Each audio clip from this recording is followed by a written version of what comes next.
पण आज एक नव्हे, दोन नव्हे, एकूण 16 विद्यापीठांना, देशातल्या 16 विद्यापीठांना भारतरत्न डॉक्टर बाबासाहेब आंबेडकरांचं नाव दिलं जातं. जगभरामध्ये एकूण 60 देशांमध्ये भारतरत्न डॉक्टर बाबासाहेब आंबेडकरांची जयंती साजरी केल्या जाते. This is the power of the doctor B.R. Ambedkar. नुसतं महापुरुषांना डोक्यावर नाचवल्यानं होत नाही, त्यांना डोक्यात शिरवणं गरजेचं आहे. नुसतं झोपडीत पुस्तक संविधान ठेवल्यानं भागत नाही, ते संविधान खोपडीमध्ये शिरवणं गरजेचं आहे. लोकशाही जर तुम्हाला जिवंत ठेवायची असेल तर फुले शाहू आंबेडकरांचे विचार तेवढ्या ताकदीने तुम्हाला समाजामध्ये पोचवावे लागतील. भारतरत्न डॉक्टर बाबासाहेब आंबेडकर म्हणतात की लाचारांच्या फौजा निर्माण करण्यापेक्षा विचारांचं वादळ निर्माण करा, परिवर्तन मात्र नक्की घडेल. अरे, ज्या भारतरत्न डॉक्टर बाबासाहेब आंबेडकरांनी आयुष्याचा प्रत्येक क्षण हा वाचण्यासाठी दिला, मग त्या भारतरत्न डॉक्टर बाबासाहेब आंबेडकरांना आपली जयंती ही खरंच नाचून साजरी केलेली पसंत पडेल का? स्त्री म्हणून या समाजामध्ये वावरत असताना तुमच्यावर अन्याय अत्याचार होत असेल तर त्यासाठी तुम्ही कुठल्या कायद्याचा आधार घेतला पाहिजे हे संविधान तुम्हाला सांगतंय. पण तथागत गौतम बुद्धांनी सांगितलंय की मी सांगतोय त्या गोष्टीवर विश्वास ठेवू नका, त्याची चिकित्सा करा. अत्तदीपो भव, स्वयंप्रकाशित व्हा. कुठं फुले शाहू आंबेडकरांची परिवर्तनवादी चळवळ आम्ही कुठं जिवंत ठेवली? केवळ एक दिवस साजरा करण्यापुरती ही चळवळ जिवंत आहे का? भारतरत्न डॉक्टर बाबासाहेब आंबेडकर म्हणतात कि वो आपको सब कुछ फ्री में देंगे, लेकिन वो आपको शिक्षा कभी नहीं देंगे, क्योंकि शिक्षा सवालों को पैदा करती है. आम्ही भारताचे लोक म्हणत असताना या संविधानाशी आम्ही गद्दारी करतोय हे सर्वप्रथम आम्ही स्वीकारलं पाहिजे. आणि या देशाची जर आम्ही गद्दारी करत असू तर तुम्हाला मात्र काहीच अधिकार नाही या महापुरुषांच्या नावाचा जयघोष घेण्याचा. पण बायांनो, लक्षात ठेवा, तुम्ही 1500 घेऊन या सरकारच्या लाडक्या बहिणी नाही तर एकदा हातामध्ये हिंदू कोडबिल वाचा. हिंदू कोडबिल लिहिणाऱ्या त्या डॉक्टर बाबासाहेब आंबेडकरांच्या आम्ही लाडक्या बहिणी आहोत. भगवान तथागत भगवान गौतम बुद्धांनी काय सांगितलं? बुद्धम शरणम गच्छामि, बुद्धीला शरण जा. धम्मम शरणम गच्छामि, तत्वाला शरण जा, विचाराला शरण जा. संघम शरणम गच्छामि, जे लोक बुद्धीला शरण गेलेले असतील त्यांचा संघ तयार करा, त्या संघाला शरण जा. बोलायला सुरुवात करण्याआधी मी सर्वांना इथं उपस्थित सर्वांना एकदा सांगू इच्छिते की मला फारसं गोडगोड बोलता येत नाही. की बाबासाहेब आंबेडकरांनी काय केलं किंवा तथागत बुद्धांनी काय सांगितलं, यापेक्षा मला असं वाटतंय की त्यांच्या विचारांचे खरे हत्यारे आज आम्ही आहोत. आणि आम्ही त्यांच्या चळवळींचे वारसदार म्हणून आम्ही कुठली भूमिका निभावतोय यावर बोलणं मला फार महत्त्वाचं वाटतंय. दादा बोलताना बोलले, दादा म्हणाले की मी बोलायला घाबरते, मी काही गोष्टी बोलू शकत नाही. पण खरं तर आम्ही फुले शाहू आंबेडकर चळवळीचे वारसदार आहोत. ती चळवळ तुमच्या आमच्या खांद्यावर आहे. बोलायचे आम्हा जे ते साफ साफ बोलू, जे बोलणार नाही तर त्यांच्या खिलाफ बोलू. देशात लागलेली ज्यांना आगही दिसेना त्या बिघडेल कारट्यांचे बाप होऊन बोलू. कारण लोकशाही जर तुम्हाला जिवंत ठेवायची असेल तर फुले शाहू आंबेडकरांचे विचार तेवढ्या ताकदीने तुम्हाला समाजामध्ये पोचवावे लागतील. भारतरत्न डॉक्टर बाबासाहेब आंबेडकर म्हणतात की लाचारांच्या फौजा निर्माण करण्यापेक्षा विचारांचं वादळ निर्माण करा, परिवर्तन मात्र नक्की घडेल. ती म्हणाली संविधान तुमचं आहे. मी म्हणालो नाही ग, ते भारताचं आहे. ती म्हणाली संविधान तुम्हाला आरक्षण देतंय. मी म्हणालो ते तुम्हालाही संरक्षण देतंय. ती म्हणाली संविधानानं स्त्रियांना काय दिलंय. मी म्हणालोय तुझ्या पंखांना आभाळाचं दान दिलंय. ती म्हणाली पण ते आता जुनं झालंय. मी म्हणालो नाही ग, त्यानं तर या देशाचं सोनं केलंय. ती म्हणाली पण ते हिंदू राष्ट्राच्या आड येतंय. मी म्हणालो नाही ग, ते तर धर्मनिरपेक्ष भारताला बुलंद करतंय. ती म्हणाली पण आज आम्हाला संविधान विरोधी केल्या जातंय. मी म्हणालोय होय, कारण आता त्यांनी खरी मनुवादी आणायचं ठरवलंय. ती ती म्हणाली आता हळूहळू संविधान संपवलं जातंय. मी म्हणालो होय, कारण आज खरं तर तुझं माझं स्वातंत्र्य धोक्यात येतंय. ती म्हणाली मग चल लढूया हातात हात घालून. उद्याच्या स्वातंत्र्यासाठी आज जाती धर्माची ही बंधनं तोडून, उद्याच्या स्वातंत्र्यासाठी आज जाती धर्माची ही बंधनं तोडून. खरं तर 69 वर्षांपूर्वी या पवित्र भूमीमध्ये डॉक्टर बाबासाहेब आंबेडकर यांच्या सहकाऱ्यांच्या उपस्थितीमध्ये जे लाखो लोकांना दीक्षा दिली होती आणि त्या निमित्तानं माझं या भूमीवर येणं खरं तर मी माझं परम सौभाग्य मानते. कारण तीर्थक्षेत्रावर गेल्यानं पाप पुण्य भेटते की नाही मला माहीत नाही. गंगेत आंघोळ केल्यानं खरंच पाप धुतल्या जातात का माहिती नाही. गंगा मैली हो गई पापियों के पाप धोते धोते. पण अशा पवित्र भूमीमध्ये आल्यानं जन्म मात्र नक्की सार्थकी लागते, याची शाश्वती तुम्ही आम्ही 100% देऊ शकतो. पण खरं तर हा जरी ह्या चळवळीचा किंवा भारतरत्न डॉक्टर बाबासाहेब आंबेडकर, महात्मा ज्योतिबा फुले, छत्रपती शिवाजी महाराज या सर्व महापुरुषांच्या विचारांचा महाराष्ट्र जरी असला, हा भारत देश जरी असला, तरी सुद्धा या देशामध्ये एक काळ असाही होता की याच देशामध्ये मराठवाड्याच्या विद्यापीठाला भारतरत्न डॉक्टर बाबासाहेब आंबेडकरांचं नाव दिलं जावं म्हणून एकूण 17 वर्ष जवळपास आंदोलन करावं लागलं. अखेर 17 वर्षानंतर त्या विद्यापीठाला भारतरत्न डॉक्टर बाबासाहेब आंबेडकरांचं नाव दिलं गेलं. पण 1994 मध्ये नांदेडमध्ये जी सभा भरल्या गेली होती, तिथं एक नामांकित व्यक्ती, त्यांचं हे वाक्य आहे, ते बोलताना असे बोलतात की ज्या माणसाच्या घरात खायला पीठ नाही त्या माणसाच्या नावानं विद्यापीठ कसं चालवायचं. पण आज एक नव्हे, दोन नव्हे, एकूण 16 विद्यापीठांना, देशातल्या 16 विद्यापीठांना भारतरत्न डॉक्टर बाबासाहेब आंबेडकरांचं नाव दिलं जातं. जगभरामध्ये एकूण 60 देशांमध्ये भारतरत्न डॉक्टर बाबासाहेब आंबेडकरांची जयंती साजरी केल्या जाते. This is the power of the doctor B.R. Ambedkar. ही ताकद आहे विचारांची, ही ताकद आहे चळवळीची, ही ताकद आहे भारतरत्न डॉक्टर बाबासाहेब आंबेडकरांच्या विचारांची.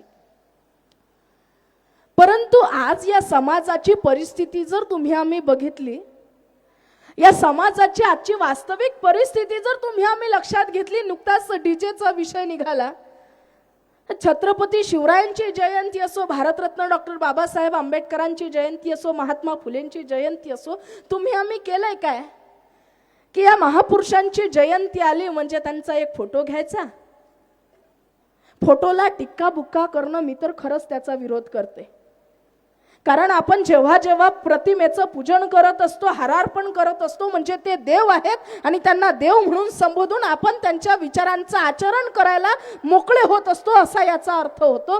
त्या महापुरुषांचा आम्ही फोटो घेतो, त्याचं पूजन करतो, भली मोठी पालखी बनवतो, त्यात त्या महापुरुषाच्या मूर्त्या बसवतो, मोठमोठा डीजे बोलवतो, अजून त्याच्या मिरवणुका काय काढतो, डीजेचा खर्च काय लाखानं पैसा उधळतो. पण हे केवळ हे खरंच महापुरुषांना अपेक्षित होतं का, हा प्रश्न करायच्या आधी तुम्ही आम्ही सर्वप्रथम स्वतःला विचारणं गरजेचं आहे. अरे ज्या भारतरत्न डॉक्टर बाबासाहेब आंबेडकरांनी आयुष्याचा प्रत्येक क्षण हा वाचण्यासाठी दिला, मग त्या भारतरत्न डॉक्टर बाबासाहेब आंबेडकरांना आपली जयंती ही खरंच नाचून साजरी केलेली पसंत पडेल का, हा प्रश्न सर्वप्रथम तुम्ही आम्ही स्वतःला विचारणं गरजेचं आहे.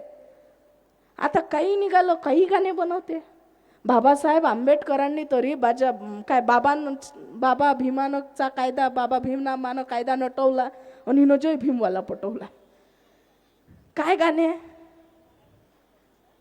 हातात मावा, तोंडात छावा आणि जोरात जय भीम बोल भावा. मग खरंच हे भारतरत्न डॉक्टर बाबासाहेब आंबेडकरांना इतर महापुरुषांना अपेक्षित होतं का. अरे ज्या महापुरुषांच्या नावाचा तुम्ही आम्ही जयघोष घेतोय, ज्या महापुरुषांच्या नावाचा तुम्ही आम्ही उदो उदो करतोय, त्या महापुरुषांचं निदान चरित्र तरी वाचा, निदान त्या महापुरुषांचे विचार तरी समजून घ्या. नुसतं महापुरुषांना डोक्यावर नाचवल्यानं होत नाही, त्यांना डोक्यात शिरवणं गरजेचं आहे. नुसतं झोपडीत पुस्तक संविधान ठेवल्यानं भागत नाही. ते संविधान मतदान खोपडीमध्ये शिरवणं गरजेचं आहे. नेमकं आम्ही हेच विसरलोय. कारण ज्या भारतरत्न डॉक्टर बाबासाहेब आंबेडकरांचा ज्या दिवशी जन्म झाला, या महाराष्ट्र शासनाने तो दिवस ज्ञान दिवस म्हणून घोषित केला. ज्या दिवशी बाबासाहेब पहिल्यांदा शाळेत गेले, तो दिवस विद्यार्थी दिवस म्हणून साजरा केला जातो. ज्या दिवशी बाबासाहेब आंबेडकरांनी आपलं शिक्षण संपवलं आणि वकिली क्षेत्रामध्ये पदार्पण केलं, तो दिवस या देशामध्ये लॉयर्स डे म्हणून साजरा केला जातो. आणि ज्या दिवशी ज्या ग्रंथानं छत्रपती शिवरायांना देखील शूद्र समजून घेतलं, शूद्र म्हणून त्यांचा राज्याभिषेक नाकारला, आणि 25 डिसेंबर 1927ला रायगडाच्या पायथ्याशी भारतरत्न डॉक्टर बाबासाहेब आंबेडकरांनी मनुस्मृती नावाचा ग्रंथ ज्या दिवशी जाळला, तो दिवस सुद्धा मनुस्मृती दहन दिवस म्हणून साजरा केला जातो. ज्या दिवशी भारतरत्न डॉक्टर बाबासाहेब आंबेडकरांसह लाखो करोडो लोकांनी बौद्ध धम्माची दीक्षा घेतली, तो दिवस सुद्धा धम्मचक्र प्रवर्तन दिन म्हणून साजरा केला जातो. बाबासाहेबांच्या प्रयत्नातून ज्या दिवशी संविधान या देशामध्ये लागू झालं, तो दिवस सुद्धा या देशामध्ये संविधान दिन म्हणून साजरा केला जातो. ज्या दिवशी भारतरत्न डॉक्टर बाबासाहेब आंबेडकरांनी जगातून अखेरचा निरोप घेतला, तो दिवस सुद्धा महापरिनिर्वाण दिन म्हणून साजरा केला जातो. मग ज्या महापुरुषाचा प्रत्येक दिवसाची शासन जर दखल घेत असेल, तर त्या महापुरुषांना तुम्ही आम्ही आज काय करून ठेवलंय? मी वारंवार म्हणत असते, जरी माझं बोलणं समोरच्याला खुपत असेल, पण मी बोलत असते कारण ते बघायला मिळते.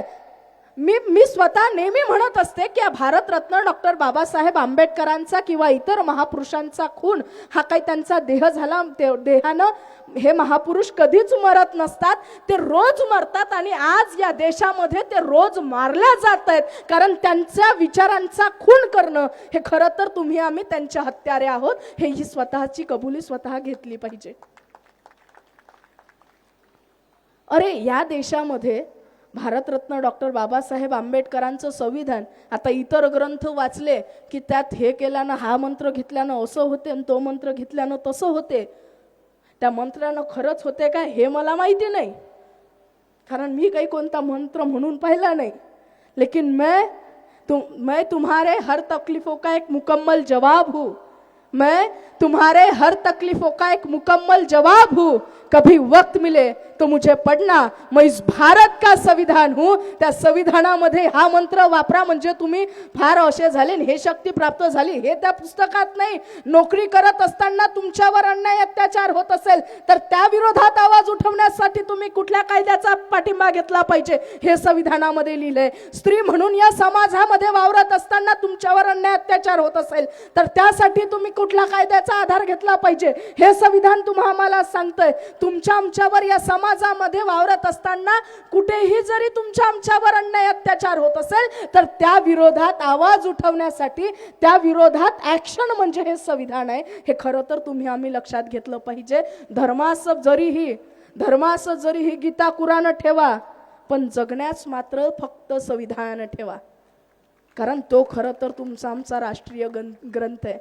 पण आम्ही संविधान वाचलं नाही, हातामध्ये पुस्तक घेतलं, भीम जयंती आली, 14 एप्रिल आली की ते संविधानाचं पूजन करायचं. आता तर बऱ्याच ठिकाणी पाहिलंय त्या संविधानाची पूजा करतात, त्याच्यावरही फुलं चढवतात.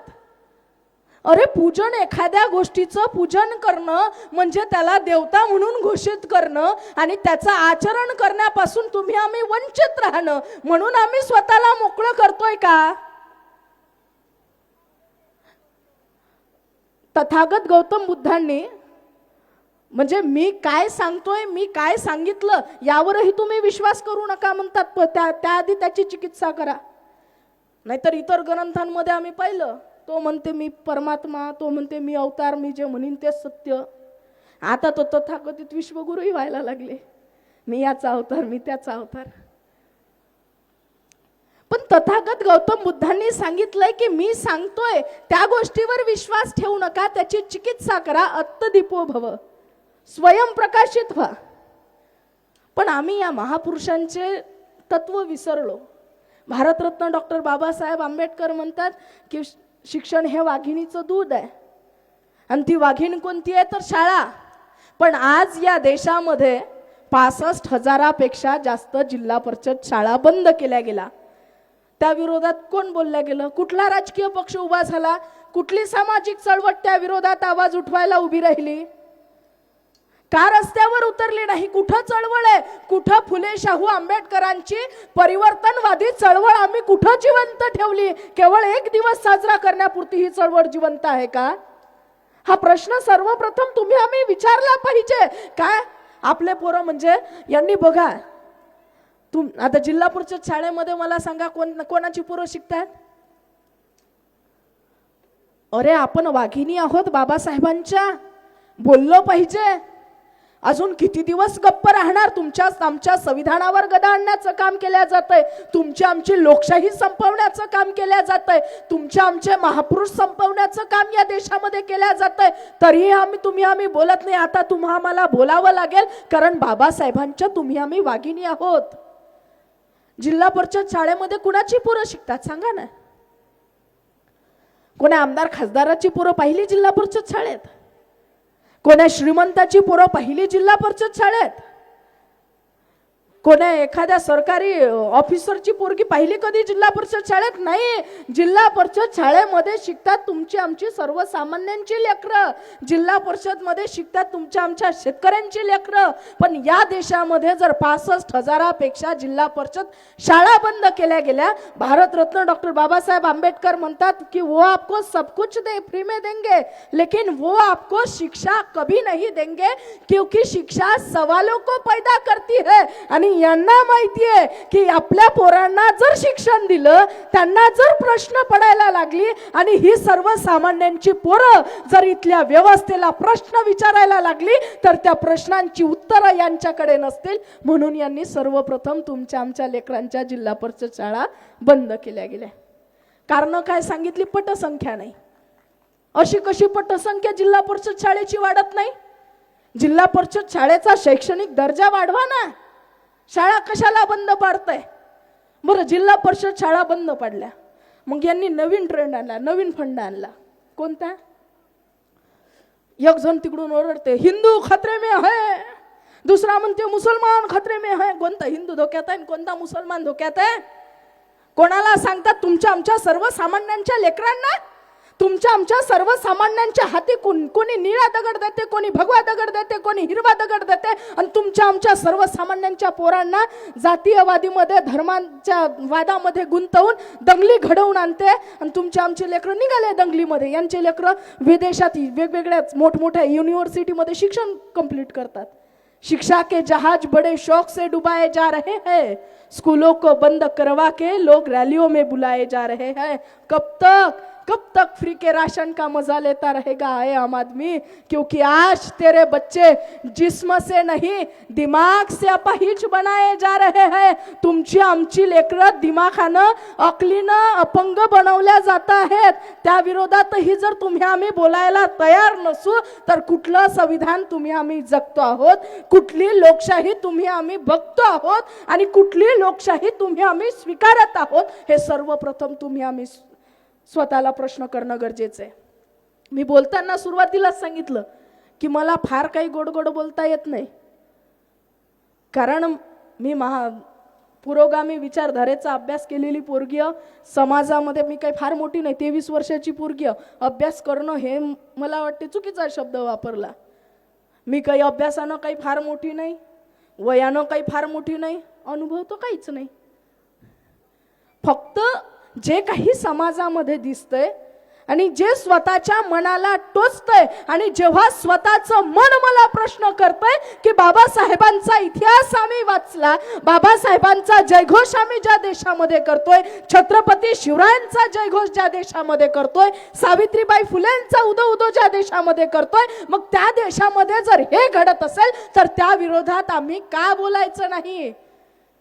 डॉक्टर हरिओम पवार लिहितात, मैं वो कलम नहीं हूं जो बिक जाती हो दरबारों में, मैं वो कलम नहीं हूं जो झुक जाती हो दरबारों में. मैं वाणी का राजदूत हूँ, सच पर मरने वाला हूँ, डाकू को डाकू कहने की हिम्मत रखने वाला हूँ। मेरी कलम मुझे वचन देती है इस अंधियारों से लढणे की। या देशामध्ये सर्वत्र अंधार पसरलाय, मेरी कलम मुझे वचन देती है इस अंधियारों से लढणे की। राजमहल के राजमुकुट के आगे तनकर अड़ने की। उस कवि का मर जाना ही अच्छा है जो खुददार नहीं देश चले और मैं कुछ न बोलूं, मैं तो ऐसा गद्दार नहीं। देश चले और मैं कुछ न बोलूं, मैं तो ऐसा गद्दार नाही। या व्यवस्थेविरोधात जर तुम्ही आम्ही बोलत नसू तर लक्षात ठेवा, या महापुरुषांच्या विचारांशी तुम्ही आम्ही गद्दारी करतोय। आम्ही भारताचे लोक म्हणत असताना या संविधानाशी तुम्ही आम्ही गद्दारी करतोय, हे सर्वप्रथम तुम्ही आम्ही स्वीकारलं पाहिजे। आणि या देशाची जर तुम्ही आम्ही गद्दारी करत असू तर तुम्हाला मात्र काहीच अधिकार नाही या महापुरुषांच्या नावाचा जयघोष घेण्याचा। काय मला सांगा ना, लोकशाही म्हणवणाऱ्या या देशामध्ये आज कुठे आहे मोठं रामराज्य म्हणून राहिले? कुठं स्वराज्य निर्माण केलं ना? या देशातल्या लेकराला हे शिक्षण मोफत देऊ शकले नाही। निदान त्या लेकराचा बाप तर जिवंत ठेवा लागत होता। शेतकरी तरी या देशातला जिवंत ठेवला का? मला तर शेतकऱ्यांनी एवढ्या आत्महत्या केल्या। शेतकऱ्यांच्या आत्महत्येला आत्महत्या म्हणणंच मुळात चुकीचं आहे। शेतकरी या देशातला आत्महत्या कधीच करत नाही, त्याचा खून केला जातो आणि त्याचे खून करतात इथली व्यवस्था। काही जण म्हणतात बाबासाहेब आमचे, बाबासाहेब आमचे। काही जण म्हणतात की बाबासाहेब तुमचेच आहे, बाबासाहेबांनी तुम्हालाच दिलं, आम्हाला काय दिलं, आम्हाला काय दिलं। आता तर बाया 1500 घेतल्या आणि लाडकी बहीण झाल्या। पण बायांनो लक्षात ठेवा, तुम्ही 1500 घेऊन या सरकारच्या लाडक्या बहिणी नाही तर एकदा हातामध्ये हिंदू कोडबिल वाचा। हिंदू कोडबिल लिहिणाऱ्या त्या डॉक्टर बाबासाहेब आंबेडकरांच्या तुम्ही आम्ही लाडक्या बहिणी आहोत। यांनी आम्हाला 1500 देऊन लाडकी बहीण करून घेतलं, पण तुमचे आमचे दाजी जिवंत मारायला लागले। म्हणजे शेतीसाठी लागणारा खर्च यांनी दुपटीनं वाढवला आणि शेतीतून निघणारा उत्पन्नाचं पीक मालाला भाव काय 5 वर्ष 10 वर्ष जो भाव होता आजही तोच आहे, किंबहुना कमी झाला। राष्ट्रसंत तुकडोजी महाराज भजनात लिखतात, ऐ दीन बंधो सुनो हमारी किसान का कब भला करोगे, गुलामी में था वतन हमारा तभी से रोता किसान सारा, अभी तो हालत बड़ी बुरी है कभी इधर भी चला करोगे, ऐ दीन बंधो सुनो हमारी किसान का कब भला करोगे। या देशातला शेतकरी आजही सुखी संपन्न झाला नाही।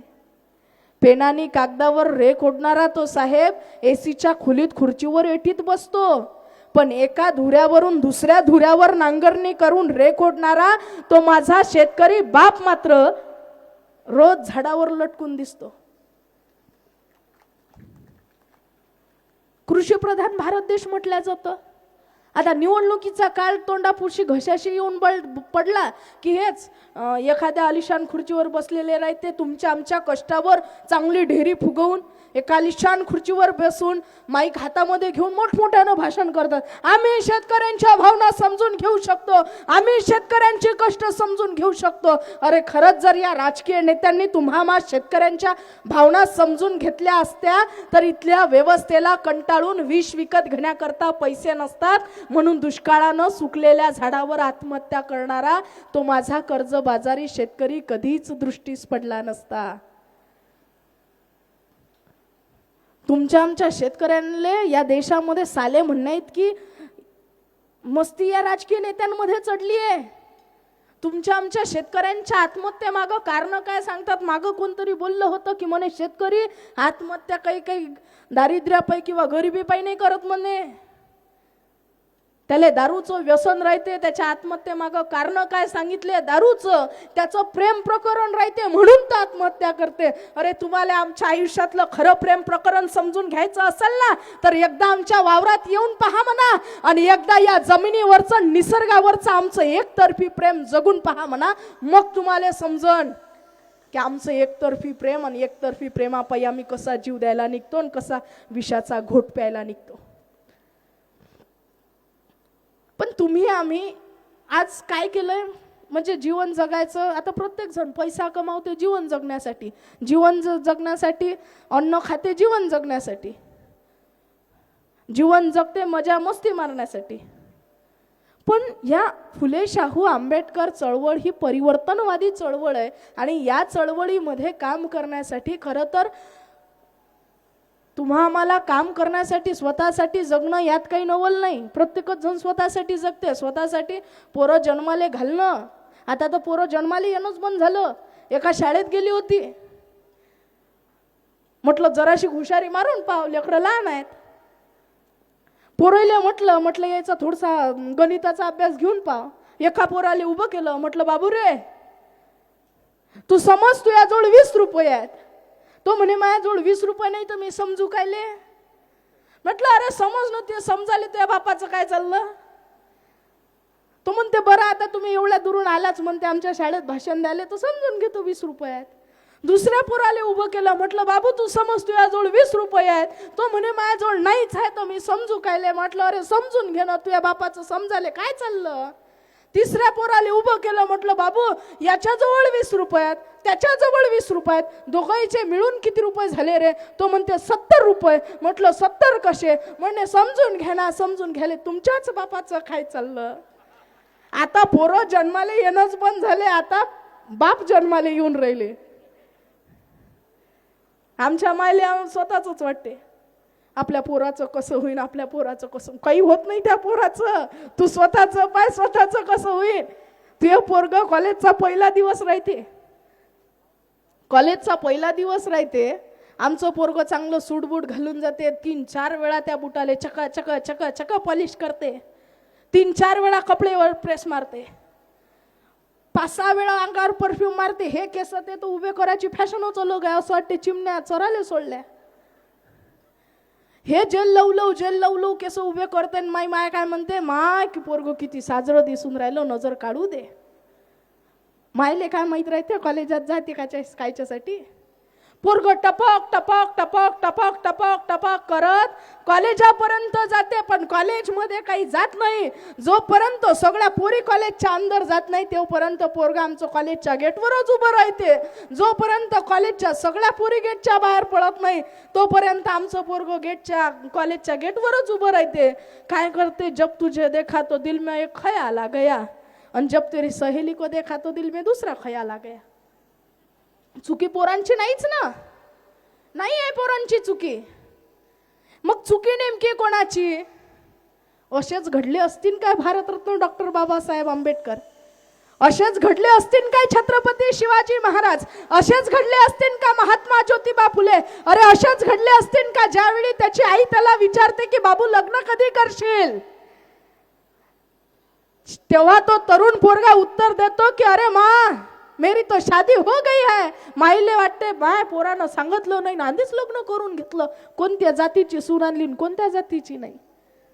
माय म्हणते लेका तुला लग्न केलं मला सांगितलं नाही, सोन कोणती आहे तुझी.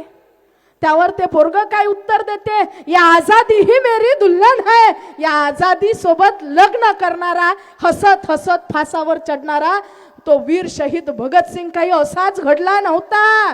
कशी होती भगतसिंगाला घडवणारी आई. भगतसिंग फाशीवर जात असताना आई रडत होती. भगतसिंग आईला म्हणतो अरे माँ तुम रो रही हो कि तेरा भगतसिंग फांसी पे जा रहा. माँ तुम रो रही हो कि तेरा भगतसिंग फांसी पे जा रहा. माँ मत रो, वीरों की माँ कभी नहीं रोती. त्यावर भगतसिंगाची आई काय उत्तर देते बघा. भगतसिंगाची आई फार सुंदर असं उत्तर द्यायला लागते आणि म्हणते, नहीं बेटा भगत, मैं इसलिए नहीं रो रही हूँ कि तू फांसी पे जा रहा, मैं तो अपनी कोख पे रो रही हूँ कि मुझे 2-4 भगत सिंग और होते तो मैं इस भारत माता पे निछावर कर देती. एवढं सहज काळीज नसल ते उत्तर द्यायला भगतसिंगाच्या आईचं. राष्ट्रसंत तुकडोजी महाराज ग्रामगीतेमध्ये म्हणतात, म्हणती जरी बाप तैसा लेक, परी माऊलीचे महत्व अधिक, मातृशक्तीनेची वाढती सकळीक मुले चारित्र्याने. ते चारित्र्य मुलांना तुम्ही आम्ही घडवणं गरजेचं आहे, ते शिकवणं गरजेचं आहे. कारण तरुण म्हटलं की आठवतं ते एक धगधगतं सडसडतं तरुण रक्त, ज्याच्यामध्ये लाथ मारेल तिथं पाणी काढण्याची धमक असते, ज्याच्या जिभेतून. आमच्या पोराले जिथं लाथ मारली तिथं जाऊन बिना लाथ मारायचंही पडते संध्याकाळी 7 वाजताच्या नंतर.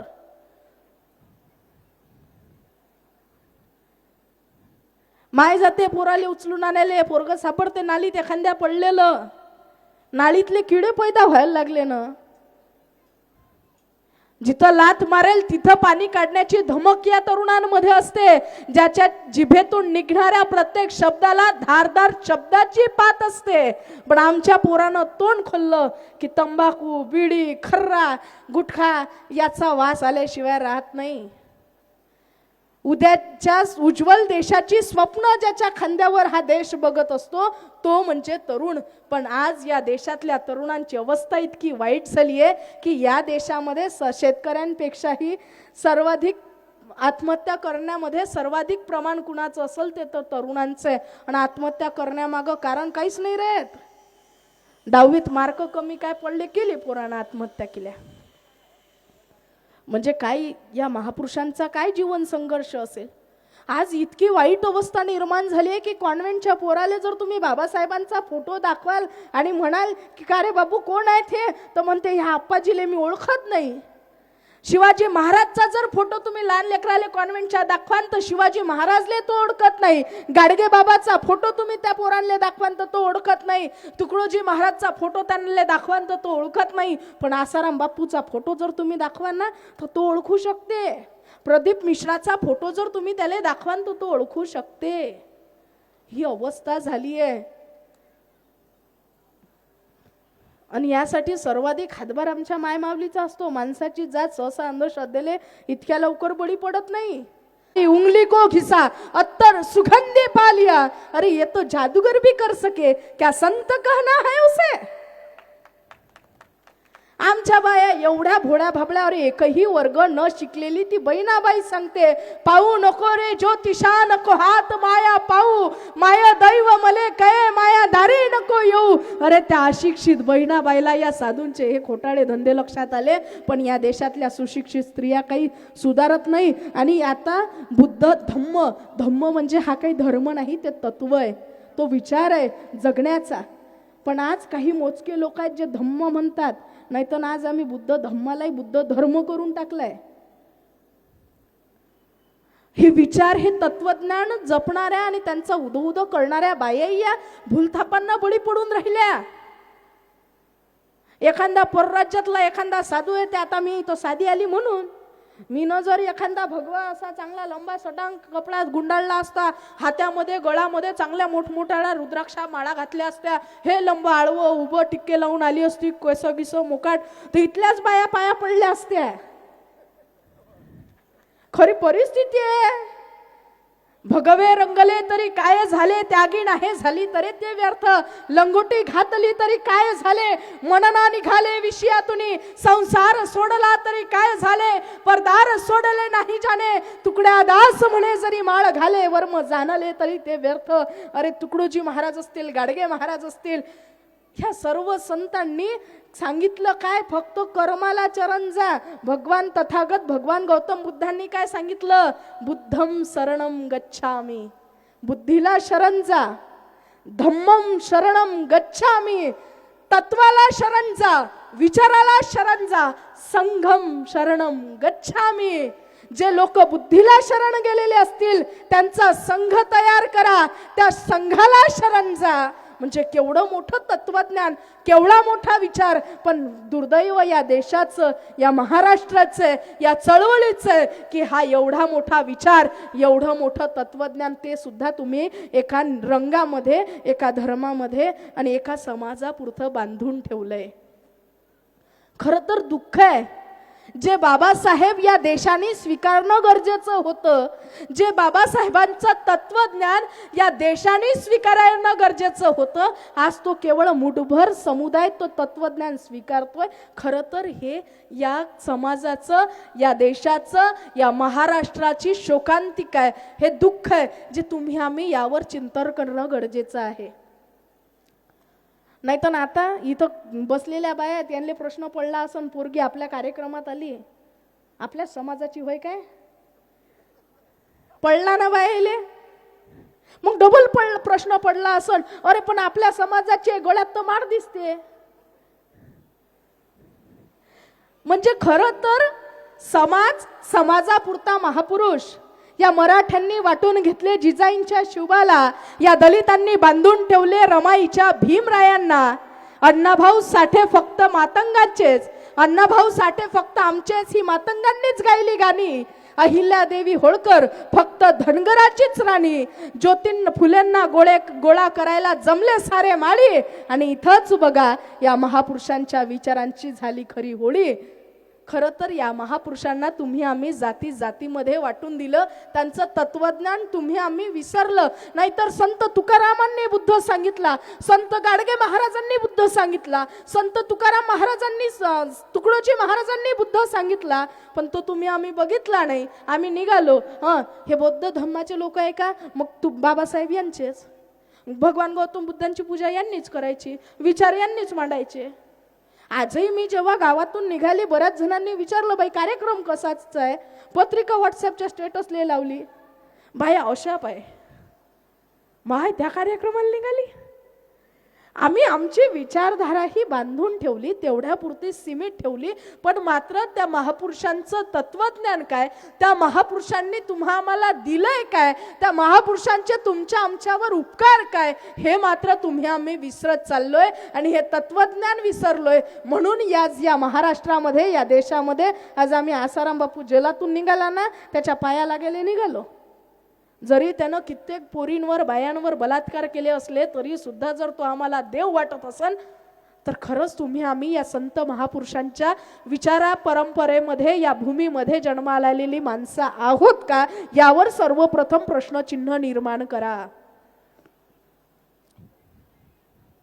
अरे ज्या व्यवस्थेनं झालेल्या सर्व संत महापुरुषांना आजवर छळलं, ज्या ब्राह्मणी विचार व्यवस्थेनं या देशामध्ये इथल्या कित्येक पिढ्या कित्येक व्यवस्थेमध्ये तुम्हाला जखडून ठेवलं, तुमच्या आमच्यावर, म्हणजे ज्या आपण विचारही करू शकत नाही. आज आपण त्या ज्या प्रथा रूढ्या परंपरा वाचल्यानं तर अंगावर काटे, अक्षरशः काटे उभे राहायला लागतात.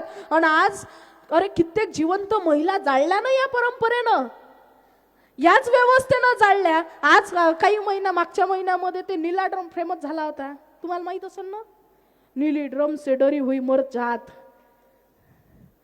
बाया तुम्हाला माहित असेल ना, निळा ड्रम टाकीची घटना, हे जे घटना 5-6 चुकीच्या घडल्या, मी त्या घटनेचं समर्थन करत नाही, पण 5-6 घटना तशा घडल्या. पेपरमध्ये बातम्या त्या असत्या, न्यूज चॅनल लावलं ते असते, काय वेगवेगळे हेडिंग, नीली ड्रम से डरी मर जात, काय निळा ड्रम, काही माणसं दाखवले घरातले निळे टाक्या सगळ्या बाहेर फेकून दिल्या, असं तसं बम तमाशे केले. अरे पण या देशामध्ये फक्त 5-6 घटना तशा घडल्या तर तुमचं एवढं रक्त सडसडल्या गेलं. पण या देशामध्ये, या समाजामध्ये, या व्यवस्थेनं कित्येक हजारो लाखो महिलांचा सतीच्या नावावर जिवंत जाळल्या, त्यावेळी तुमचं ते रक्त सडसडलं नाही.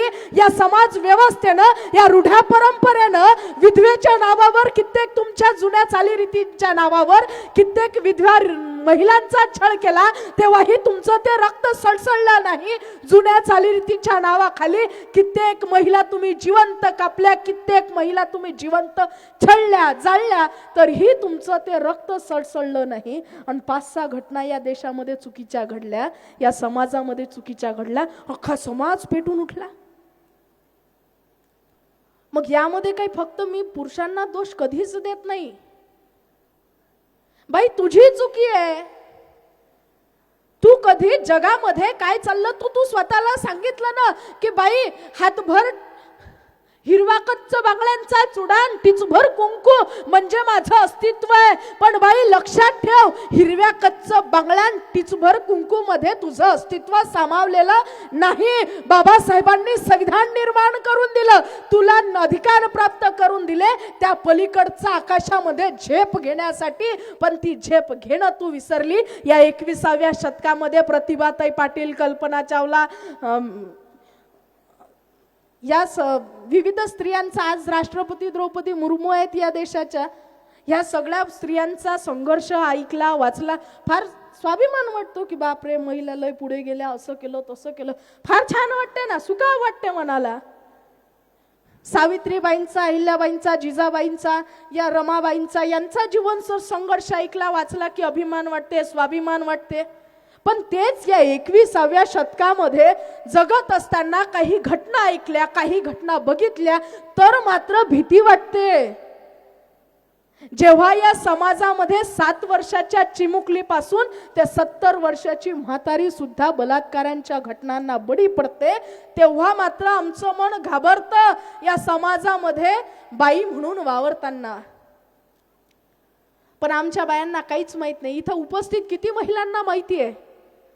मणिपूरची घटना किती महिलांनी वाचली? किती महिलांना माहिती आहे मणिपूरमध्ये काय घडलं? ज्यांना ज्यांना माहिती असेल हात वर करा. खरं तर ही शोकांतिका आहे आम्हा महिलांची. काय महिला सक्षमीकरणाचे उपक्रम राबवायचे? मणिपूर सारखी घटना या देशामध्ये घडते आणि ती घटना जेव्हा आम्ही विचारतो की इथं उपस्थित किती महिलांना माहिती आहे आणि त्यातले जर फक्त 2 हात उभे होत असतील तर खरंच तुम्ही आम्ही या बाबासाहेबांनी जो अधिकार तुम्हा आम्हाला प्राप्त करून दिलाय त्याच्या हकदार आहोत का, हा प्रश्न तुम्ही आम्ही स्वतःला विचारला पाहिजे. सांगू तुम्हाला मणिपूरमध्ये काय घडलं होतं? आहे तुमच्यात सहनशीलता ऐकायची? जातीय वादावरून गेल्या 1 ते 3 जवळपास 3 महिन्यापासून मणिपूर जळत होतं. जातीय दंगल गावामध्ये पेटली, तशामध्ये 2 महिलांना निर्वस्त्र केल्या गेलं, तिच्या अंगावरचा कपडा काढला गेला, तिची संपूर्ण गावभर धिंड काढल्या गेली. त्याचे अक्षरशः व्हिडिओ सोशल मीडियावर अपलोड केल्या गेले होते. त्या स्त्रियांमध्ये 2 स्त्रिया ज्या होत्या ना निर्वस्त्र, त्यात एक स्त्री ही काही सर्वसामान्य नव्हती, सीमेवर लढणाऱ्या वीर सैनिकाची पत्नी होती. आणि किती किती सोशल मीडियानं मणिपूरची घटना दाखवली.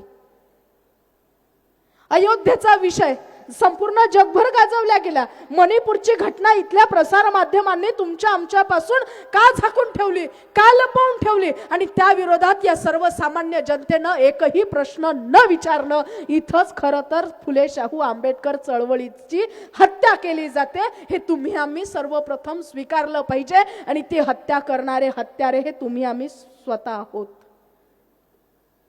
या घटनेच्या विरोधात बोलणं तुमची आमची जबाबदारी नाही. बिल्किस बानो नावाची घटना तरी तुम्ही ऐकली का? इथं उपस्थित किती महिलांना माहिती आहे बिल्किस बानोचं काय घडलं?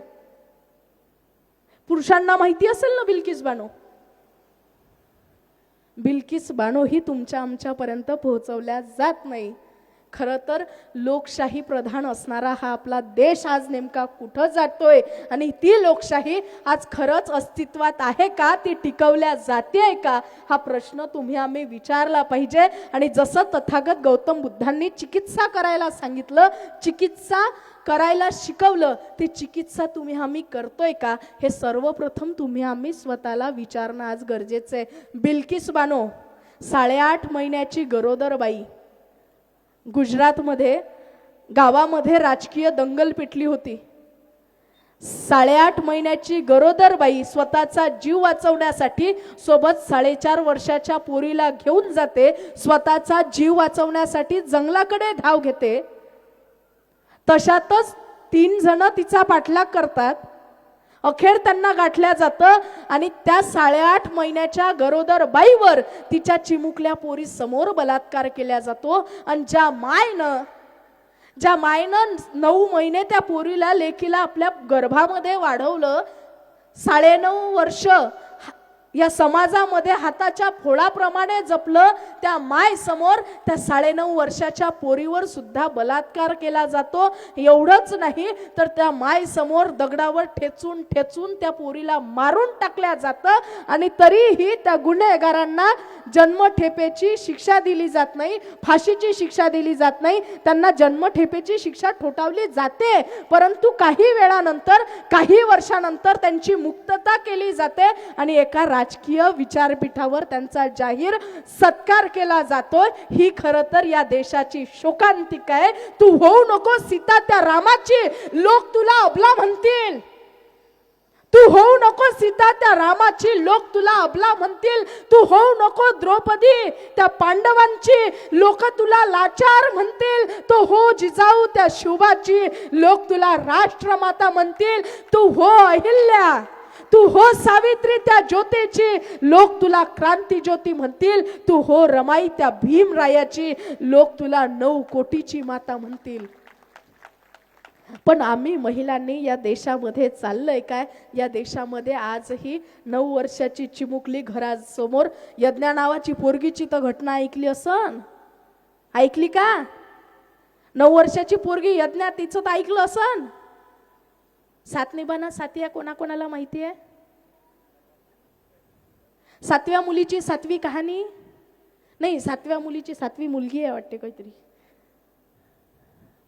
तुझ्यात जीव रंगला, सैराट पिक्चर कोण पाहिला? आमच्या बायेले हे सगळं माहिती आहे. अरे यज्ञा नावाची 9 वर्षाची चिमुकली घराबाहेर खेळत होती. घराबाहेर खेळत असताना जी एकदाची गायब झाली तर पुन्हा जिवंत परतलीच नाही. ती परतला तो थेट तिचा मृतदेह. म्हणजे 9 वर्षाच्या चिमुकलीवर 70 वर्षाच्या म्हातारीवर या देशामध्ये बलात्कार होत असेल तर खरंच तुम्ही आम्ही आज या देशामध्ये काय करतोय? महिला म्हणून तुम्ही आमची जबाबदारी काय? आणि आंबेडकर चळवळीमध्ये काम करत असताना आंबेडकरांच्या वाघिणी म्हणून, छत्रपती शिवरायांच्या वाघिणी म्हणून खरंच तुमच्या आमच्या त्या महापुरुषांच्या विचारांचं वारसदार म्हणून तुम्ही आम्ही आमच्या स्त्रीत्वात काय शिल्लक ठेवलंय हे सर्वप्रथम तुम्ही आम्ही स्वतःला विचारणं गरजेचं आहे. पण नाही, आज आम्ही भरकटल्या चाललोय. तोड खडाखड रूढी बंधने अनिष्ट जे हित शून्य, तुझे तुझी उत्थान करुणी जगी पुन्हा हो धन्य. या सांप्रत काळी तूच पेटवी क्रांतीची चिंगारी, तू हिंद भूमीची नारी, तू हिंद भूमीची नारी. पण आज आमच्या बायाचं काय झालं? आम्हाला हातबोट चालत नाही. आम्हाला स्त्रीले स्त्रीत्वाचा वाट लागलाय. माणसं जाऊ द्या, माणसं बिचारे तसेच बदनाम होऊन राहिले. माणसं होले होऊन नाहीले नाही चालू आहे. बाया त्या बाबतीत पाजी झाल्या ना, बाया त्या बाबतीत पाजी झाला. बायाला सांगाच नाही लागत. बायानं माणसाले असं बनवून ठेवलं, डोळे वाचले की माणसाले समजते खाली बसा लागते. बाईनं डोळे वाचले की माणसाले समजते आता आपल्याला इथून पया लागते. म्हणजे डोळेवर जर माणूस फिरवू शकते बाई, तर बाई काय नाही करू शकत. पण आम्ही करत नाही. आम्हाला जिथं डोळे वाचायचे आम्ही तिथं डोळे मोठे करत नाही.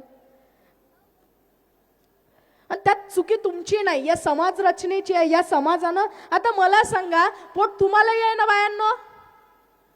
इथल्या बाया बोलत नाहीत का दादा? तुम्ही मुख्या बायाने आणले ना? अच्छा, जेवण बाकी आहे वाटते. बाया बोलता का तुम्ही? मी पोरगी आहो की माणूस हा? माझा आवाज केवढा आहे? मग तुमचा काहून? मला सांगा बायांनो, तुम्हाला पोट आहे ना? वेळ झाला तर सांगाल. कसं आहे, बोलणाऱ्याला माईक लागते, पण शहाण्यानं संयमाची परीक्षा घेऊ नये. आणि मी तशीच परगावात आली आहे. परगावात येऊन कोणा शहाणपणा करू नये. वापस जायचं असन तर. तुम्हाला पोट आहे ना? पोट आहे म्हणजे भूक आहे ना? आता माणसाला विचारतो, तुम्ही नका बोलू. माणसं, तुम्हाला पोट आहे ना? भूक आहे ना? केवढू शेक माणसं आहे, बिना भुक्याचाही आवाज आहे ना? म्हणजे पोट माणसालाही आहे, भूक माणसालाही आहे, पोट बाईलाही आहे, भूक बाईलाही आहे. पण मला सांगा, हे सांगितलं कोणी की स्वयंपाक फक्त बाईनं करावा? ज्या व्यवस्थेविरोधात बाबासाहेब लढले, ज्या विचारधारे विरोधात लढले, खरं तर हे मूळ आहे त्याचं. मला सांगा, हे सांगितलं कोणी की स्वयंपाक फक्त बाईनं करावा? म्हणजे सांगणाऱ्यानं सांगितलं कितीतरी वर्ष आधी, आपल्याला माहितही नसून कधी सांगितलं आणि काय सांगितलं. कोणत्या वेदामध्ये नाही, कोणत्या पुस्तकामध्ये उल्लेख नाही त्याचा. आम्ही ग्रामगीता वाचली तर ग्रामगीतेमध्ये तर दोघे नाही स्वयंपाक करावा सांगितला. पोरीले स्वयंपाक नसन तर कामाविना ती लंगले, आणि पोराले पंगत वाढता येत नसन तर कामाविना तो लंगला. हे वाचणारे आम्ही ग्रामगीता वाचणारे. मग हे नेमकं सांगितलं कोणी आम्हाला माहित नाही, पण आम्ही ते स्वीकारलं ना. आम्ही त्या विरोधात प्रश्न केला का? आम्ही त्या विरोधात प्रश्न मांडला का? तुम्हा आम्हाला सांगितलं की बाई 5 दिवसासाठी स्त्रीचा बाट असते, कोण सांगितलं? माहित नाही. पण ते तुम्हाला सांगितलं, तुमच्यावर थोपावलं आणि तुम्ही ते स्वीकारून घेतलं. आम्ही तेच चालवतोय. या घटना घडतात म्हणजे त्याच्यावर आम्ही दुःखी व्हायचं. बाईची जात खरंच लय कठीण आहे, लयच असं आहे, लय तसं आहे. काही एवढं बोलल्यानं एवढं वाटू दिल्यानं काही त्याच्यावर पर्याय निघणार नाही. लक्षात घ्या, तुम्ही आम्ही जेव्हा आमची पोरगी घडवतो, ती घडवत असताना तुम्ही आम्ही हे सर्वप्रथम स्वतःच्या मनावर बिंबवलं पाहिजे की बाई आपण आपली पोरगी नाही घडवत आहोत, बाबासाहेबांची ही पोरगी आहे, तिला घडवत आहोत आणि त्यांच्या विचारांना शोभेल अशी पोरगी आम्हाला घडवायची आहे. हे सर्वप्रथम तुम्ही आम्ही आमच्या मेंदूमध्ये बसवणं गरजेचं आहे. नाही तर पण आम्ही ते करत नाही. आम्ही काय करतो, बाई आमची पोरगी सुंदर दिसली पाहिजे, बाई जाय महिना झाला तोंडावर फोळं किती येऊन राहिले, लग्न करा लागते ना, वजन तर कमी कर बाई, लग्न करा लागते ना, स्वयंपाक तर करणं शिक. नवरा बेवळा निघाला तर निदान शिलाई काम तर आलं पाहिजे, शिवण क्लास तर कर, पार्लरचे क्लास तर कर. बाई घरचं लग्न आहे तर ती 17 गावचे 17 पाहुणे येतील, तोंडाले जरा शिक तर पावडर चोपळ, इथं लाली लाव, डोळ्याले रंग लाव, नाकाले लाव, तोंडाले लाव, पुरं तोंड पेंटिंगचं करून टाक. आम्ही याच्या पलीकडे काही शिकवत नाही. आम्ही पोरीले सांगतो की बाई पोरीनं अंग प्रदर्शन केलं म्हणजे पोरगी फार सुंदर दिसते. हा विचार आला कुठून हेच मला अजून कळलं नाही. अपनी बेटी को उस चांद की तरह ही इतना खूबसूरत मत बनाओ. चंद्राकडे किती वेळ आपण बघू शकतो सांगा ना? डबल बुक झालंय. यायची पुढच्या वेळेस तुम्ही चार्जिंग करून आणजा पहिले. हे असे मधामधात चार्जिंग संपली ना तर वक्त्याची चार्जिंग संपली नसली तरी वक्त्याला वाटते आपली चार्जिंग संपली की काय, संपली की काय. जेवण करून आल्या की नाही आल्या, पोट भरून आल्या की अर्ध करून आल्या, आता तेही बोलत नाहीत. बरं झालं मी सप्त खंजरीवाल्या सारखे प्रश्न नाही विचारत. विचारले ना रात्री. मला सांगा, आपण चंद्राकडे किती वेळ बघू शकतो? तासन तास बघू शकतो. चंद्राची विविध ते जसा जसा चंद्र आपला आकार बदलतो, चंद्राच्या कोरी बदलतात, त्या कोरींप्रमाणे त्याचं आम्ही सौंदर्याचं वर्णन तासन तास करू शकतो. अपनी बेटी को उस चांद की तरह इतना खूबसूरत मत बनाओ कि लोग उसे घूर घूर कर देखे. सूर्याकडे किती वेळ आम्ही बघू शकतो?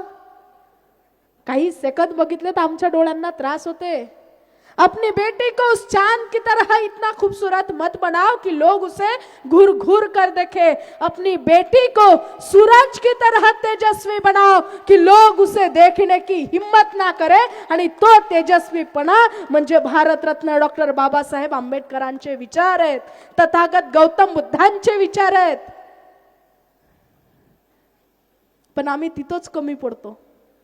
वेळ किती झाला?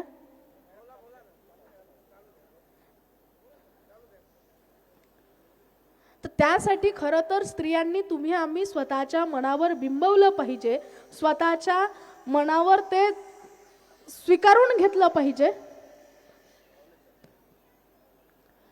कारण ही चळवळ आता तुम्हा आम्हाला खरं तर जिवंत ठेवायची आहे. या चळवळीचे खरे वारसदार तुम्ही आम्ही आहोत. वामनदादा कर्डक म्हणतात, भीमा तुझ्या मताचे जर 5 लोक असते, म्हणजे आता एवढे सारे लोक इथं आहेत, एवढे काही कामाचे नाहीत, 5 लोक जरी भेटले तरी खूप झालं.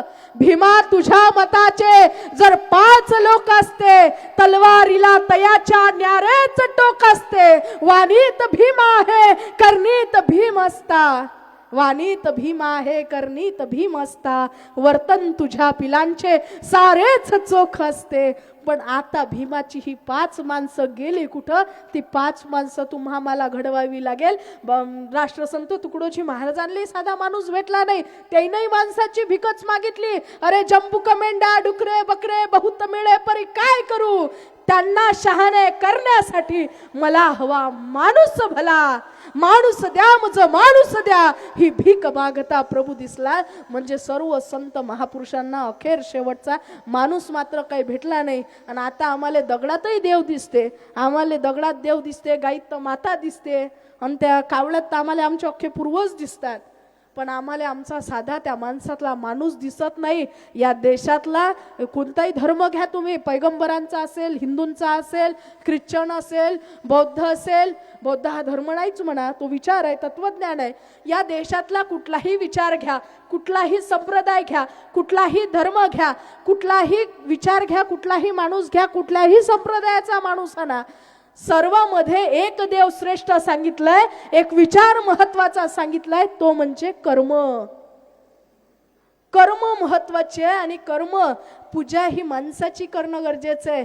कर्म कर्म कर्म, पण आम्ही कर्म सोडले, आम्ही पकडला दगड, आम्ही पकडली मूर्त, आम्ही पकडलं शेंदूर, आम्ही पकडलं कुकू, आम्ही पकडले फुलं हार बेल.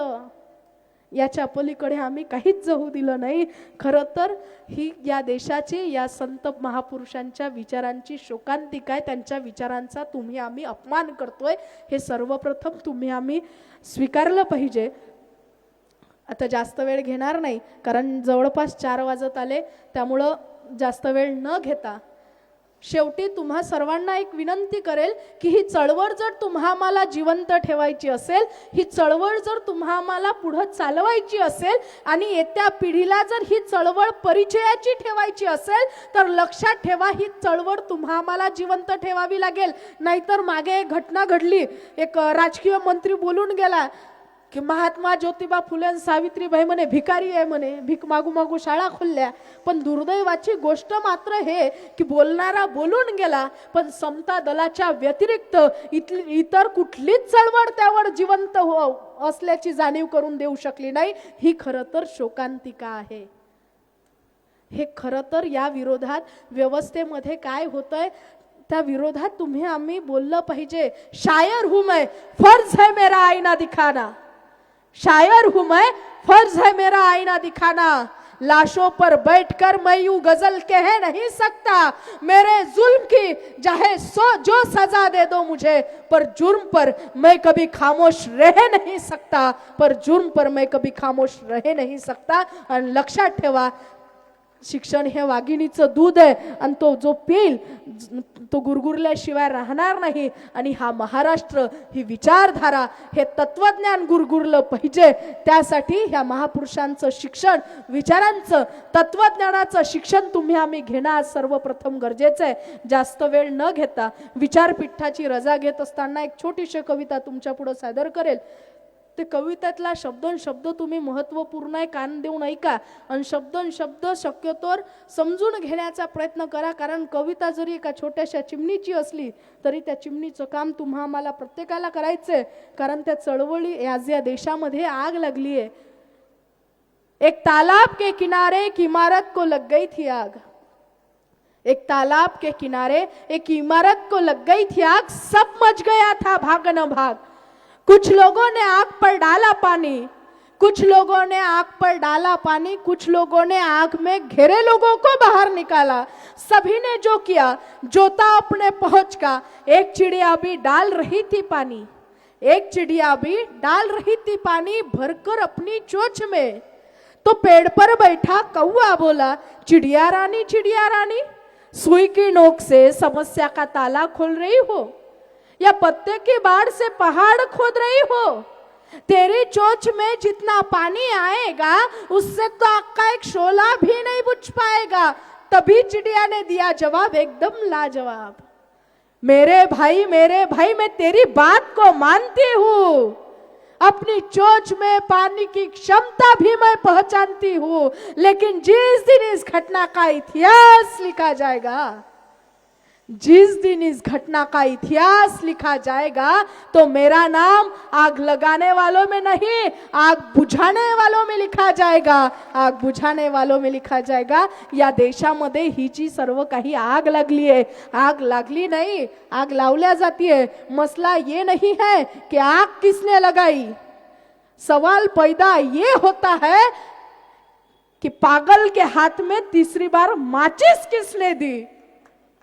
मी नाव घेतलं नाही, कार्यक्रम लाईव्ह आहे समजलं, नंतर लक्षात आलं. खरं तर ही चळवळ आम्हाला जिवंत ठेवायची आहे. आणि द पॉवर ऑफ द संविधान काय आहे, तर आज खरं तर मी सर्वसामान्य अल्पभूधारक शेतकऱ्याची पोरगी आहे. या गावात येण्याचं कार्यक्रम रात्रीच काल रद्द झाला होता, पण विचारांची ताकद बघा, 1 तास जास्त होऊन गेला. रात्रीच ताप आला होता, सर्दी झाली होती, खोकलाही झाला होता आणि कार्यक्रम आता शेवटी सकाळीच आत्याचं मरण पावली. त्याच्यामुळं एकटी कशी सोबत येणारे जे होते आई किंवा मामा सगळे मैतीवर जावं लागलं. म्हातारी आजी व्हेंटिलेटरवर होती, सीपॅप मशीनवर आहे, आजीला सोबत घेऊन आली. दादा म्हणत आता याच लागते. लोकांना आम्ही उत्तरं काय देऊ. शेवटी कसं आहे, आयोजक आपल्याला जरी 1 तासाचा कार्यक्रम वाटत असला तरी 2 दिवसीय हा कार्यक्रम आयोजित करण्यामागं आयोजकांची धडपड मात्र 1.5-2 महिने ते आपले रोजची जी कामं आहेत घरावर छत्र ठेवून ह्या कार्यक्रमाच्या आयोजनासाठी ते धडपडत असतात. आपल्याला जरी हा बाहेरचा वक्ता येतो, मी काय सकाळी 9 वाजता निघाली, 1 वाजता पोहोचली, मस्त जेवण केलं आणि त्या कार्यक्रमात पोचले. एवढा मला हा कार्यक्रम फार सोपा वाटला. पण आयोजकांना माहिती असतं काही पडद्यासमोर भूमिका असतात साकारणाऱ्या, काही पडद्यामागच्या भूमिका असतात. सर्वप्रथम त्यांचं कौतुक करणं गरजेचं असतं, कारण एका कार्यक्रमाचं आयोजन करणं फार इतकं काही सोपं नसतं, फार मोठी जबाबदारी राहते. आणि ती जबाबदारी यशस्वीरित्या पार पडल्यानंतर जे आयोजकांचं समाधान राहते ते या सर्व सुखांपेक्षा फार मोलाचं आणि फार वेगळं राहते खरं तर.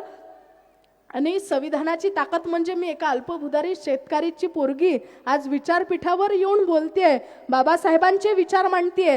आणि आज जवळपास 550 पेक्षा जास्त व्याख्यानं मी पुरोगामी विचारधारेवर बोलते. 550 पेक्षा जास्त व्याख्यानं संपूर्ण महाराष्ट्रभर मी करत आहे. ही ताकद आहे संविधानाची. नाही तर साधं तुम्हा आम्हाला आपल्या हाती पुस्तक घेणं अवघड होतं, अभ्यास करणं अवघड होतं. कारण जो आमदाराच्या पोटात आमदार पैदा आज होऊन नाही राहिला, खासदाराच्या पोटात खासदार पैदा होऊन नाही राहिला. शेवटी बाबासाहेब म्हणतात, महाराच्या पोटी महार जन्माला येणं हे काही त्याच्या हाती नसते, बामणाच्या पोटी बामणानं जन्म घेणं हे काही त्याच्या हाती नसते.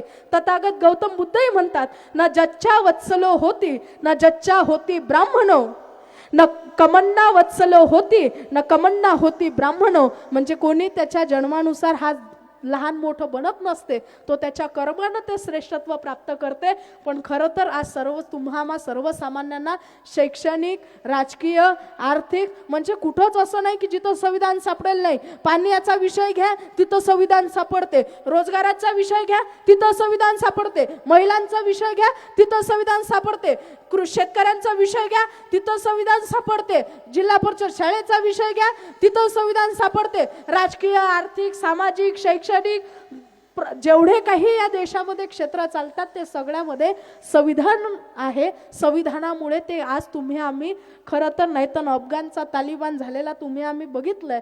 त्यामुळं हे संविधान तुमचं आमचं आहे, पण ते संविधान वैचारिकरित्या जिवंत ठेवण्याची जबाबदारी तुम्हा आम्हा प्रत्येकाची आहे. आणि या दिवसानिमित्त तुम्ही आम्ही तुम्हाला काही पटलं नसन तर मी त्याची माफी मागणार नाही, कारण महापुरुषांचे विचार घेऊन बोलतो आणि महापुरुषांच्या विचारांची माफी माग जर या महाराष्ट्रात मागायची गरज पडली तर तुमच्या आमच्यापेक्षा लाचार कोणीच नाही. मी माफी मागणार नाही, पूर्ण ताकदीनिशी महापुरुषांचे विचार मांडते.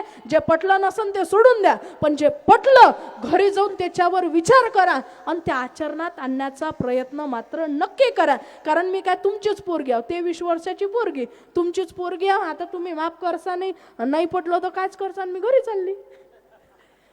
त्याच्यामुळे काही विषय नाही. आणि शेवटी आता तुम्ही मुक्या बाया आहे की बोलक्या आहे ते काही मला शेवटपर्यंत काही समजलं नाही. 5-6 बोलतात आणि अर्ध्यापेक्षा जास्त मुक्या बसतात. माणसं मला माहिती आहे मुके नाही आहेत, माणसं बोलले ना.